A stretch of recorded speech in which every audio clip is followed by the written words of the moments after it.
నమస్తే, welcome to four sides TV. రుషికొండపై దాదాపు 9 ఎకరాల్లో నిర్మించిన రిసార్ట్లను ప్రారంభించినట్టు రాష్ట్ర మంత్రి గుడివాడ అమర్నాథ్ చెప్పారు. మీడియా ప్రతినిధులతో ఆయన మాట్లాడుతూ అన్ని శాఖల అనుమతి తీసుకున్నాకే ఇంటర్నేషనల్ స్టాండర్డ్స్తో రిసార్ట్లను నిర్మించామని వివరించారు. టూరిజం అభివృద్ధి చేయటమే ప్రధాన లక్ష్యమన్నారు. అయితే దీనిని టూరిజం రిసార్ట్గా ఉంచాలా లేక ముఖ్యమంత్రి కార్యాలయంగా కొనసాగించాలా అనేది చర్చించాల్సి ఉందన్నారు. ఈ ప్రాంతాన్ని అభివృద్ధి చేయటం ప్రతిపక్షాలకు ఇష్టం లేదన్నారు. ఈరోజు టూరిజం ప్రాజెక్ట్ రుషికొండలో నూతనంగా నిర్మించినటువంటి దాదాపు 9.8 ఎకరాల విస్తీర్ణంలో గతంలో 2.5-3 దశాబ్దాల క్రితం నిర్మించినటువంటి హరిత హిల్ రిసార్ట్ ఏదైతే ఉండేదో దానికి సంబంధించి బాగా పాతబడిపోవడం, నూతనంగా విశాఖపట్నం నగరానికి తగ్గట్టు అన్ని హంగులతో ఒక ఇంటర్నేషనల్ స్టాండర్డ్స్ ఒక రిసార్ట్ నిర్మించాలని చెప్పి మా ప్రభుత్వం నిర్ణయం తీసుకోవడం, అందులో భాగంగా దాదాపు 400 కోట్ల రూపాయలతో రిసార్ట్ నిర్మాణం పూర్తి చేయడం, దానికి సంబంధించి ఈరోజు మంచి రోజు అని చెప్పి ఏదైతే పురోహితులు ఇచ్చినటువంటి వారి సలహా మేరకు ఈరోజు ప్రారంభోత్సవం కూడా పెద్దలు స్వరూపానంద సరస్వతి గారు, అలాగే సంబంధించినటువంటి శాఖ మంత్రి రోజా గారు, పెద్దలు సుబ్బారెడ్డి గారు వాళ్ళందరి సమక్షంలో ఈరోజు లాంఛనంగా ప్రారంభించడం జరిగింది.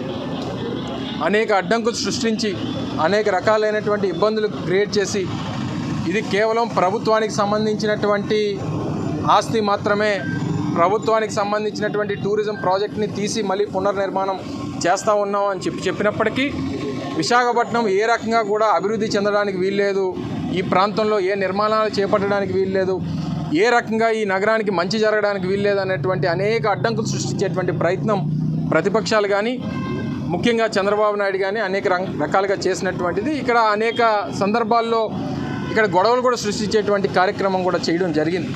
అయినప్పటికీ అన్నింటిని కూడా అధిగమించి అన్ని పర్మిషన్స్తో ఎన్జిటి పర్మిషన్ కానీ లేదా స్థానిక నిర్మాణాలకు సంబంధించినటువంటి లోకల్ బాడీ పర్మిషన్స్ కానీ ఫైర్ పర్మిషన్ కూడా మొన్ననే 2023లో వచ్చినటువంటి సందర్భాలు కానీ అన్నీ కూడా పూర్తి చేసుకొని ఈరోజు లాంఛనంగా దీని కార్యక్రమాన్ని చేపట్టడం జరిగింది. దీనికి సంబంధించి ఏదైతే ప్రభుత్వం ఒక నిర్ణయం తీసుకుందో పరిపాలనా రాజధానిగా విశాఖపట్నంని చేయాలన్నటువంటి నిర్ణయం ప్రభుత్వం ఏదైతే తీసుకుందో దానికి సంబంధించి ఏ రకంగా ఏర్పాట్లు సౌకర్యాలు ఉండాలన్నటువంటి ఉద్దేశంతో ఒక 3 సీనియర్ ఐఏఎస్ అధికారులతో కమిటీ నియమించినప్పుడు కమిటీ చెప్పింది ఏంటంటే ముఖ్యమంత్రి గారికి ఉత్తరాంధ్ర ప్రాంతాల్లో ఇక నుంచి వారు ఉండాలనుకున్నప్పుడు ఇదైతే బాగుంటుందన్నటువంటి ఒక సూచనని ఆ కమిటీ చేయడం జరిగింది. సో దీన్ని టూరిజం రిసార్ట్గా దీన్ని కొనసాగించాలా లేదా ముఖ్యమంత్రి గారి కార్యాలయంగా దీన్ని ఉపయోగించాలా అనేటువంటిది నిర్ణయం చేయాల్సినటువంటి అవసరం ఉంది. కానీ ప్రస్తుతానికి మాత్రం ఇది టూరిజం ప్రాజెక్ట్గా మాత్రమే దీన్ని నిర్మించడం జరిగింది, దాని అవసరాల కోసం నిర్మించడం జరిగింది. భవిష్యత్ నిర్ణయం అనేటువంటిది కాలం నిర్ణయిస్తుంది. తప్పకుండా రానటువంటి, ఎందుకంటే అనేక అడ్డంకులు ముఖ్యమంత్రి గారు విశాఖపట్నం రావడానికి అనేక అడ్డంకులు కోర్టుల్లో ఇతరితర విధాలుగా శతవిధాల ప్రయత్నం చేస్తున్నటువంటి ప్రతిపక్షాలు చేస్తున్నటువంటి క్రమంలో తదుపరి నిర్ణయం అనేటువంటిది ప్రభుత్వం నిర్ణయం తీసుకుంటుంది అనేటువంటి విషయాన్ని తెలియజేసుకుంటూ పూర్తి స్థాయిలో నిర్మాణం ఇంకా కాస్త అంగులు చేయాల్సినటువంటి అవసరం, కొన్ని పూర్తి చేయాల్సినటువంటి అవసరం ఉంది. కాబట్టి ఏదో మిమ్మల్ని లోపలికి అలౌ చేయలేదు అనేటువంటిది కొన్ని పత్రికలు కొన్ని ఛానల్స్ దీన్ని బాగా ప్రొజెక్ట్ చేస్తూ ఉన్నాయి. ఏ రకమైన ఇబ్బంది లేదు, త్వరలోనే మిమ్మల్ని కూడా తీసుకొని వెళ్ళి చూపించేటువంటి కార్యక్రమం కూడా చేస్తాం.